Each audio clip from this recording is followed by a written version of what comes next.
Hey guys, welcome back to my YouTube channel. आज हम लोग डिस्कस करेंगे भारत के पूर्वी तट और पश्चिमी तट के बारे में।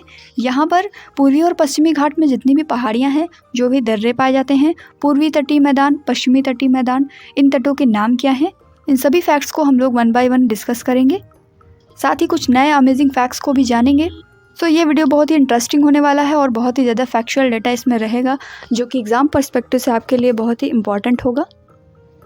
तो यहाँ पर हम जो भी कुछ डिस्कस करने वाले हैं उससे रिलेटेड क्वेश्चंस भी करेंगे, ताकि आपको अपने अंदर फुल कॉन्फिडेंस आए और आप आगे आने वाले जितने भी क्वेश्चंस होंगे इस टॉपिक से रिलेटेड उनको सॉल्व कर पाएँ। So guys, are you ready for it? So let's start. बिना देरी किए हुए हम लोग स्टार्ट करते हैं। यहाँ पर हमारा टॉपिक है आज का पश्चिमी घाट तथा पूर्वी घाट।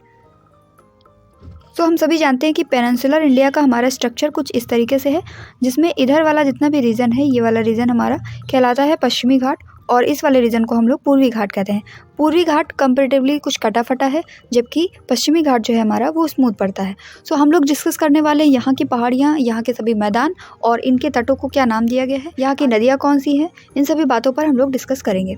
सो आइए स्टार्ट कर लेते हैं हम लोग पश्चिमी घाट के कुछ इंपॉर्टेंट पॉइंट से।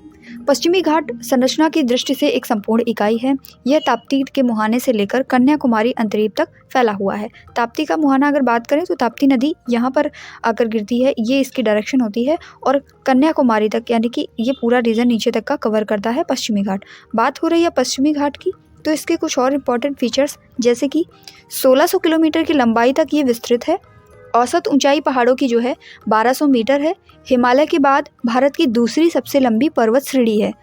पश्चिमी घाट उत्तर में चौड़ा है 50 किलोमीटर लगभग, और दक्षिण में 65 से 80 किलोमीटर इसकी चौड़ाई हो जाती है। उत्तर का मतलब हुआ कि पश्चिमी घाट जहाँ से भी स्टार्ट होता है उसका नॉर्थ वाला रीजन जो होगा, ये वाला रीजन, यहाँ पर पश्चिमी घाट की चौड़ाई 50 किलोमीटर के लगभग, और जब हम इसके दक्षिणी पॉइंट पर आते हैं तो यहाँ पर इसकी चौड़ाई जो है 65 किलोमीटर, लगभग 65 से 80 किलोमीटर हो जाती है। पश्चिमी घाट को सह्याद्री भी कहते हैं। अभी हम लोग इसके और भी पार्ट डिस्कस करेंगे, जैसे कि उत्तरी सह्याद्री, दक्षिणी सह्याद्री, लेकिन कॉमन रूप से इसे हम सह्याद्री कहते हैं। तो ये बात ध्यान रखिएगा कि पश्चिमी घाट को सह्याद्री के नाम से भी जाना जाता है। कुछ और बेसिक फीचर अगर हम लोग इसके पढ़ें तो यहाँ पर आप देख पा रहे हैं कि सबसे ऊपर दिया गया है आपको गुजरात वाला रीजन, और गुजरात का ये कच्छ का रीजन हो गया, नीचे कठियावाड़ का ये तट जो होगा इसे कठियावाड़ का तट बोलेंगे। इसके बाद थोड़ा सा नीचे अगर हम लोग आएँ तो यहाँ पर आप देख पा रहे हैं दमन दीव वाला रीजन, ये दमन से लेकर के गोवा तक का रीजन आपका कोंकण तट कहलाता है। इसके नीचे अगर हम लोग आएंगे तो ये केंद्रा या कन्नड़ तट कहलाता है, गोवा से लेकर के कर्नाटक तक वाला रीजन। गोवा से लेकर के कर्नाटक तक का रीजन जो है केंद्रा तट या कन्नड़ तट कहलाता है। फिर कर्नाटक से लेकर के केरल या तमिलनाडु का जो कन्याकुमारी वाला पार्ट है, वहाँ तक का रीजन जो है मालाबार तट कहलाता है। इसे आप और क्लियरली यहाँ पर देख सकते हैं, जैसे कि ये हमारा रीजन गुजरात का हुआ। गुजरात के बाद आप नीचे देखें, ये गुजरात का तट जो है कठियावाड़ तट के नाम से जाना जाएगा।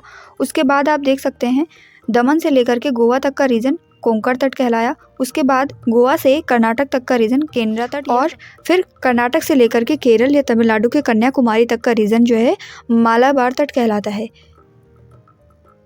कुछ और इम्पॉर्टेंट फीचर, जैसे कि ये जो घाट होते हैं पहाड़ों की ढलान ही होते हैं। यहाँ पर आप देख पा रहे हैं कि ये कुछ पहाड़ बने हुए हैं ऐसे करके, इन पहाड़ों की ढलान जो है उन्हें ही हम घाट कहते हैं। इधर भी पहाड़ बने हुए हैं।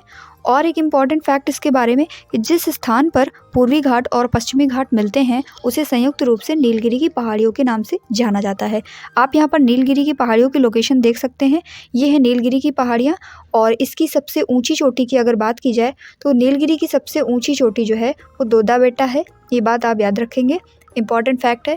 नीलगिरी की सबसे ऊंची चोटी दोदा बेटा। नीलगिरी एक ऐसा स्थान है जहाँ पर पश्चिमी घाट और पूर्वी घाट आकर के मिलते हैं। जब बात हो रही है नीलगिरी की पहाड़ियों के बारे में, तो एक और इम्पॉर्टेंट नोट इसके बारे में कि नीलगिरी की पहाड़ियों को पहाड़ियों की रानी के नाम से जाना जाता है, और इसी पहाड़ी में ऊंटी नामक प्रसिद्ध स्थान भी है। जैसा कि अभी हम लोगों ने डिस्कस किया कि पश्चिमी घाट को सह्याद्री के नाम से भी जानते हैं। जो सह्याद्री पश्चिमी घाट है इसे हम लोगों ने दो पार्ट में डिवाइड किया, एक नदर्न सह्याद्री और दूसरा सदर्न सह्याद्री, उत्तरी सह्याद्री और दक्षिणी सह्याद्री। तो नोट पॉइंट ये रखिएगा याद कि 16 डिग्री उत्तरी अक्षांश उत्तरी सह्याद्री को दक्षिणी सह्याद्री से विभाजित करती है। अब इसका क्या मतलब हुआ? जब हम पृथ्वी पर कुछ काल्पनिक रेखाएं खींचते हैं तो ये काल्पनिक रेखाएं पृथ्वी को इस तरीके से डिवाइड करती हैं। जो 16 डिग्री वाली जो बीच वाली लाइन होती है 0 डिग्री की होती है, इस तरीके से 1 2 3 4 5 नॉर्थ में ऊपर तक जाती है 90 तक, और नीचे भी इसी तरीके से 1 2 3 5 साउथ में 90 तक जाती हैं। तो यहाँ पर जो 16 डिग्री नॉर्थ वाला अक्षांश होगा वो उत्तरी सह्याद्री को दक्षिणी सह्याद्री से अलग करता है। 16 डिग्री उत्तरी अक्षांश रेखा गोवा से होकर गुजरती है। उत्तरी सह्याद्री के ऊपरी सतह पर बेसाल्ट लावा का निक्षेप मिलता है। आप इस रीजन को देख के अनुमान लगा सकते हैं कि ये रीजन आपका महाराष्ट्र वाला है, जहाँ पर काली मिट्टी और बेसाल्ट चट्टानें पाई जाती हैं। ज्वालामुखी के उद्गार से वहाँ पर लोनार लेक भी बनी हुई है। तो ये सभी फैक्ट इस बात का संकेत देते हैं कि जो उत्तरी सह्याद्री है इसके ऊपर बेसाल्टिक लावा का निक्षेप फैला हुआ है। दक्षिणी सह्याद्री का निर्माण मुख्यतः आर्कियन युग की ग्रेनाइट तथा नीच चट्टानों से हुआ है। और उत्तरी सह्याद्री के कुछ और इम्पॉर्टेंट फीचर हैं, जैसे कि सबसे ऊंची इसकी जो चोटी है वो कलसुबाई है, जिसकी ऊंचाई 1646 मीटर है। उत्तरी सह्याद्री की दूसरी प्रमुख चोटी महाबलेश्वर, ये उत्तरी सह्याद्री की दूसरी सबसे ऊंची चोटी है। और अगर बात की जाए कि उत्तरी सह्याद्री की सबसे ऊंची चोटी कौन सी है, तो वो है कलसुबाई 1646 मीटर। तो यहाँ पर भी आप देख सकते हैं पश्चिमी घाट की कुछ पहाड़ियाँ दर्शाई गई हैं मैप में। फिर जब हम बात करते हैं दक्षिणी सह्याद्री की, उत्तरी सह्याद्री की बात हम लोगों ने कर ली, जहाँ की सबसे ऊंची चोटी थी कलसुबाई। इसके बाद हम देखते हैं दक्षिणी सह्याद्री के बारे में। इसका सर्वोच्च शिखर जो है वो कुद्रेमुख की पहाड़ी है, जिसकी ऊंचाई 1894 मीटर है। दक्षिणी सह्याद्री का दूसरा सबसे ऊंचा शिखर पुष्पगिरी है 1714 मीटर। और अभी हम लोगों ने पढ़ा था कि नीलगिरी पर्वत एक ऐसा स्थान जहाँ पर पूर्वी घाट और पश्चिमी घाट आकर मिलते हैं। अगर हम पूरे पेनिनसुलर इंडिया की बात करें तो यहाँ पर जो पर्वतों के शिखर का क्रम है, वो सर्वोच्च शिखर का क्रम है वो इस तरीके से है: अन्नामलाई, दोड्डाबेट्टा, महेंद्रगिरी। इनकी ऊंचाइयाँ आप देख सकते हैं। पश्चिमी घाट की जो मेन पहाड़ियाँ हैं नीचे वाली, इनका क्रम उत्तर से दक्षिण की ओर दिया गया है। नीलगिरी, अन्नामलाई और इलाची की पहाड़ी, जिसे हम कार्डमम पहाड़ी कहते हैं, और ये पहाड़ियाँ जो हैं केरल और तमिलनाडु के बॉर्डर पर लगभग पड़ती हैं।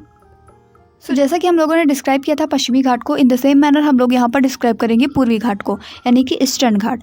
आप देख पा रहे हैं इसके तटों में जो यहाँ पर स्टार्टिंग होती है जब उड़ीसा से, पश्चिम बंगाल से, तो ये उड़ीसा वाला जो तट है इसे हम लोग उत्कल तट कहते हैं। उसके थोड़ा सा नीचे आते हैं महानदी के नीचे वाला रीजन, ये उत्तरी सरकार के नाम से जाना जाता है, जो कि पूरा डेल्टाई क्षेत्र है, क्योंकि यहाँ पर गिरने वाली नदियाँ डेल्टा बनाती हैं। फिर हम थोड़ा सा नीचे आते हैं आंध्र प्रदेश से तमिलनाडु कन्याकुमारी के बीच का रीजन, इसे कोरोमंडल तट कहा जाता है।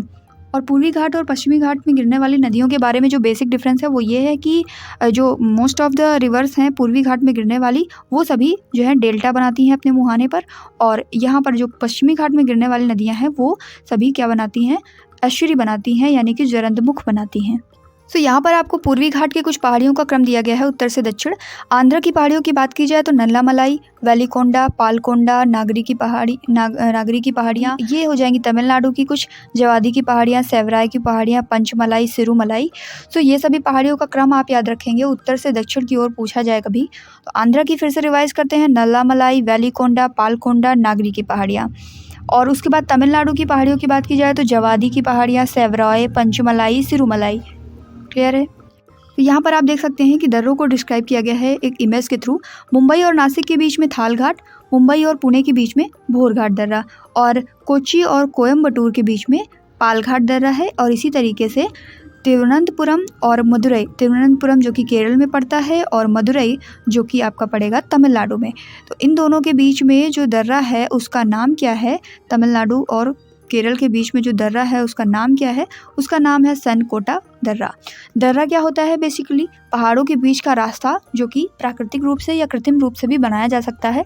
मुंबई और नासिक के बीच में थाल घाट, मुंबई और पुणे के बीच में भोरघाट, कोच्चि और कोयम्बटूर के बीच में पालघाट दर्रा जो कि अन्नामलाई हिल्स और नीलगिरी हिल्स के बीच में बना हुआ, और तिरुवनंतपुरम और मदुरई के बीच में सनकोटा पास, सनकोटा दर्रा इन दोनों के बीच में पाया जाता है। इसे आप इस लिस्ट में भी देख सकते हैं। महाराष्ट्र के अंतर्गत पड़ता है थालघाट दर्रा, मुंबई नासिक को जोड़ता है। भोरघाट दर्रा ये मुंबई पुणे को जोड़ने का काम करता है। केरल में पालघाट दर्रा है जो कि पलक्कड़ कोयम्बटूर को जोड़ता है, और नीलगिरी और अन्नामलाई पहाड़ियों के बीच में पाया जाता है। सनकोटा दर्रा जो है वो केरल में है, तिरुवनंतपुरम और मदुरई को कनेक्ट करता है। कुछ पहाड़ और उनकी लोकेशन दी गई है, जैसे कि नीलगिरी पर्वत जो है वो केरल में है, केरल और तमिलनाडु की लगभग बॉर्डर में ही है। अन्नामलाई ये भी बॉर्डर में ही पड़ता है, कार्डमम ये भी बॉर्डर में ही पड़ता है। सो आप यहाँ पर देख सकते हैं कि जैसे कि ये केरला का रीजन हो गया और इधर तमिलनाडु, तो ये जो तीनों पर्वत पड़ेंगे, ये तीनों पर्वत कुछ इस तरीके से हैं, नीलगिरी, अन्नामलाई, कार्डमम, इस तरीके से ये इनकी सिचुएशंस हैं। तो इनकी स्थिति केरल और तमिलनाडु के बीच में मानी जाती है। इसके बाद आप देख सकते हैं पालनी की पहाड़ियाँ जो कि तमिलनाडु में पाई जाती हैं, सेवरॉय, जवादी, पालकोंडा आंध्र प्रदेश, वैलीकोंडा आंध्र प्रदेश, नल्लामलाई आंध्र प्रदेश, तेलंगाना की बॉर्डर पर मिलेंगी। तो जैसा कि ईस्टर्न और वेस्टर्न घाट के बारे में मेजॉरिटी ऑफ द पोर्शन हम लोगों ने कवर कर लिया, तो अब बारी है डिस्कस करने की कि जो हमारी समुद्री सीमा है वहाँ से समुद्र के क्षेत्र में कहाँ तक भारत का अधिकार है और कहाँ तक उसका आर्थिक जोन है, कहाँ तक कॉन्टेजियस जोन है, ये सारी बातें हम लोग इस इमेज के माध्यम से डिस्कस कर सकते हैं।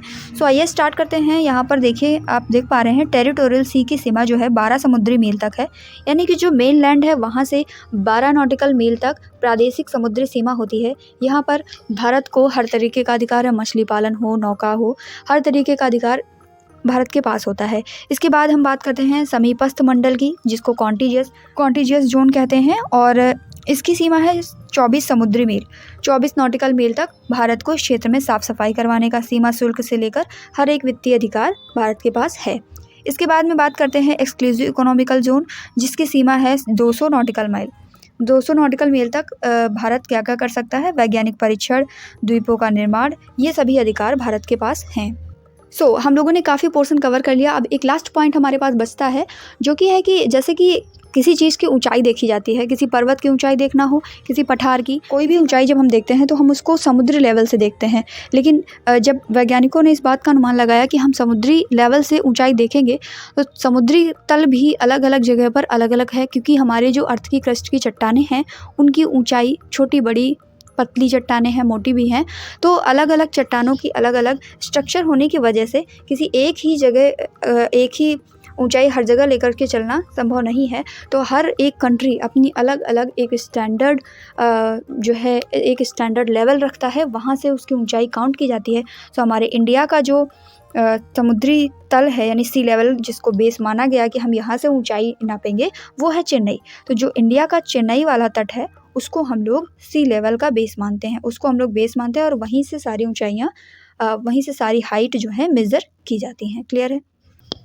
सो पूर्वी और पश्चिमी घाट का मोस्ट ऑफ द पोर्शन हम लोगों ने कवर कर लिया। अब बारी है क्वेश्चंस की। देखते हैं कि हम लोगों ने कितना गेन किया और उसका टेस्ट करने की बारी अब है। सो क्वेश्चन नंबर 1 से स्टार्ट करते हैं। आप लोगों के पास थोड़ा सा समय होगा जिसमें आप अपना आंसर सोच सकते हैं, और अगर आप लाइव हैं तो लाइव चैट में आप अपना आंसर भी दे सकते हैं। सो पहला क्वेश्चन है हमारा, पूर्वी तटीय मैदान की नदियाँ किसका निर्माण करती हैं? ऑप्शन दिए गए हैं आपको, डेल्टा, ज्वरंतमुख यानी कि एस्चुरी, और डेल्टा और ज्वरंतमुख दोनों का निर्माण करती हैं, या फिर इनमें से कोई नहीं। तो राइट आंसर आपको बताना है।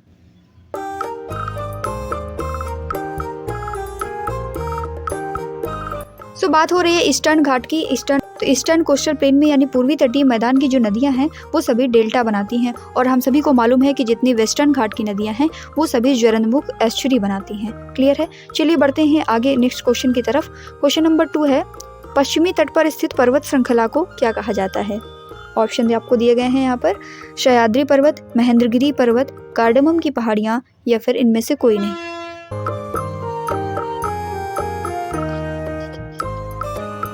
तो यहाँ पर हमारा राइट आंसर हो जाएगा सह्याद्री पर्वत, क्योंकि हमें मालूम है कि पश्चिमी तट पर स्थित पर्वत श्रृंखला को हम लोग कॉमन रूप से सह्याद्री के नाम से जानते हैं, और महेंद्रगिरी पर्वत जो है वो पूर्वी घाट का नाम है बेसिकली। सो अगले क्वेश्चन की तरफ बढ़ते हैं। पूर्वी तट पर स्थित पर्वत श्रृंखला को क्या कहा जाता है? सेम आपको जो अभी बताया वही क्वेश्चन आ गया है, इसका आंसर करिए जल्दी से। ऑप्शन दिए गए हैं, सह्याद्री पर्वत, महेंद्रगिरी पर्वत, कार्डमम की पहाड़ियाँ, या फिर इनमें से कोई नहीं।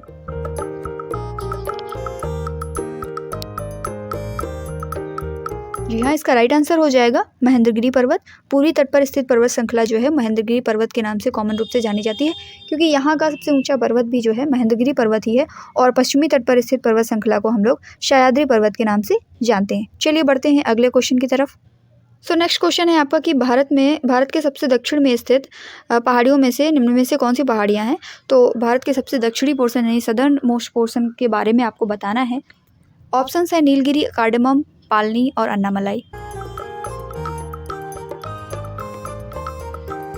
तो तो यहाँ पर हमारा राइट आंसर होने वाला है कार्डमम, क्योंकि जब हम लोग पढ़ रहे थे दक्षिण भारत की पहाड़ियाँ तो वहाँ पर हम लोगों ने देखा था केरल और तमिलनाडु के तट पर दोनों के बॉर्डर पर जो 3 पहाड़ियाँ हैं मेन, और नीलगिरी, अन्नामलाई और कार्डमम नाम से, उनमें सबसे नीचे थी कार्डमम और इसे इलायची की पहाड़ी भी कहते हैं। साथ ही साथ बाल्नी की पहाड़ी की बात की जाए तो ये आंध्र में पड़ती है, तो ये और ऊपर हो जाएगी।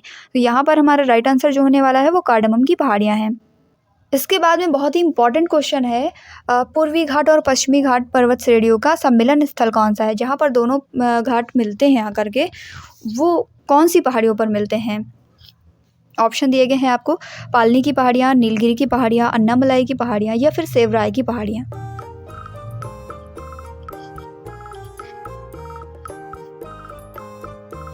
तो इसका राइट आंसर हो जाएगा नीलगिरी की पहाड़ियाँ। जैसा कि हम लोगों ने पढ़ा था कि पूर्वी और पश्चिमी घाट जो है वो नीलगिरी की पहाड़ियों पर आकर मिलते हैं। और यहाँ पर आप उसे इमेज में बहुत अच्छे से देख सकते हैं। ये रहा आपका पश्चिमी घाट का रीजन और ये पूर्वी घाट, दोनों का मिलन स्थल जो है नीलगिरी की पहाड़ियाँ, और इसकी सबसे ऊंची चोटी जो है दोदा बेटा थी। बढ़ते हैं, हमारा नेक्स्ट क्वेश्चन है, प्रायद्वीपीय भारत में उच्चतम पर्वत चोटी कौन सी है? अनाईमुड़ी, दोड्डा बेटा, महेंद्रगिरी और नीलगिरी। ध्यान रखिए, जब पूरे प्रायद्वीपीय भारत की बात हो रही है तब वहाँ पर आपको बताना है कि पूरे प्रायद्वीपीय भारत में सबसे ऊंची चोटी कौन सी है।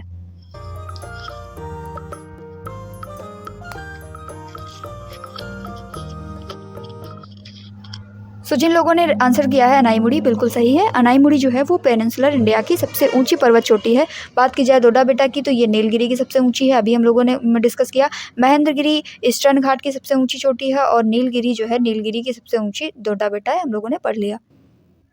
नेक्स्ट क्वेश्चन है हमारा कि निम्नलिखित में से कौन एक कर्नाटक, केरल और तमिलनाडु राज्यों के मिलन स्थल पर स्थित है? ऑप्शंस दिए गए हैं आपको, अन्नामलाई की पहाड़ियाँ, पालनी की पहाड़ियाँ, नंदी की पहाड़ियाँ या फिर नीलगिरी की पहाड़ियाँ। तो बिल्कुल सही है, जिन लोगों ने गेस किया है नीलगिरी की पहाड़ियाँ, बिल्कुल सही है, क्योंकि केरल तमिलनाडु के तट पर थोड़ा सा पोर्शन कर्नाटक का भी कवर होता है, यहाँ पर टच होता है, तो वहीं पर नीलगिरी की पहाड़ियाँ स्थित हैं। आगे बढ़ेंगे हम लोग। नेक्स्ट क्वेश्चन हमारा है, निम्नलिखित में से किस तट से भारत का औसत समुद्र तल नापा जाता है? ये पॉइंट आपको मैंने लास्ट में बताया था कि जो हर एक क्षेत्र है, चाहे कहीं का भी क्षेत्र हो, अपने इंडिया का हो या किसी अदर कंट्री का, जो तल है वो सब जगह सेम नहीं होता, क्योंकि जहाँ से हम ऊंचाई लेंगे हर जगह पर अलग अलग होती है, अलग अलग चट्टानें हैं धरती पर पूरी। तो जो एक औसत समुद्री तल नापा जाता है हर एक कंट्री का अलग अलग होता है। तो जो अपने इंडिया का है वो कहाँ से लिया जाता है? मुंबई से, चेन्नई से, कोचीन से या विशाखापट्टनम से?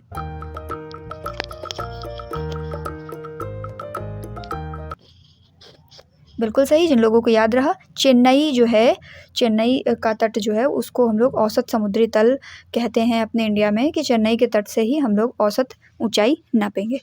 आगे बढ़ते हैं, सर्वाधिक तटीय अपरदन किसकी वजह से होता है? प्रीवियस पूछे गए क्वेश्चन भी हैं ये। सर्वाधिक तटीय अपरदन जो है, कोस्टल इरोजन, किसकी वजह से होगा? ऑप्शन आपको दिए गए हैं, लहरों से, ज्वार भाटा से, धाराओं से या फिर सुनामी की लहरों से।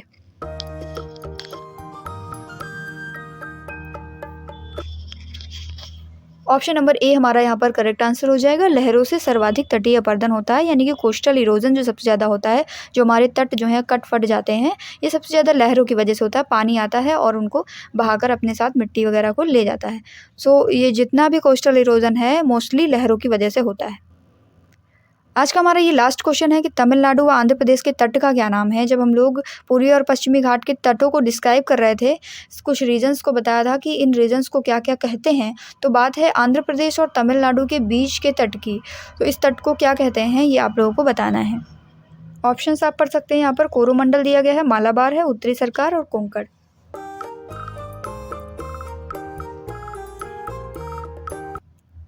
बिल्कुल सही है, कोरोमंडल। और कोरोमंडल का तट जो है आंध्र प्रदेश से तमिलनाडु के बीच का रीजन है। बात करें अगर मालाबार तट की तो ये केरल वाला इधर का रीजन पड़ेगा, जो कि कर्नाटक से केरल के बीच में है पूरा। और उत्तरी सरकार वाला रीजन जो है वो आंध्र के ऊपर का रीजन हो जाएगा। और जो कोंकण का तट है ये आपका दमन द्वीप से, जहाँ से हमारा पश्चिमी घाट स्टार्ट होता है, वहाँ से लेकर के गोवा वाला पूरा रीजन कोंकण का तट कहलाता है। तो तमिलनाडु और आंध्र प्रदेश के तट का नाम क्या हो जाएगा? कोरोमंडल तट। सो ये कोरोमंडल हमारा राइट आंसर हो जाएगा, option number A. So I hope इस वीडियो के माध्यम से आपने काफ़ी कुछ सीखा होगा। और अगर वीडियो अच्छा लगा हो तो वीडियो को लाइक करना ना भूलें, साथ ही चैनल को सब्सक्राइब कर लें और बेल आइकन को भी प्रेस कर लें, ताकि आगे आने वाली हमारी ऐसी वीडियोस की नोटिफिकेशन आपको मिलती रहें। अपने दोस्तों के साथ भी इसे शेयर करें ताकि उन्हें भी इसकी जानकारी हो सके। और वो भी अपनी कॉम्पिटिटिव एग्ज़ाम्स की तैयारी को और बेहतर बना सकें। Thank you.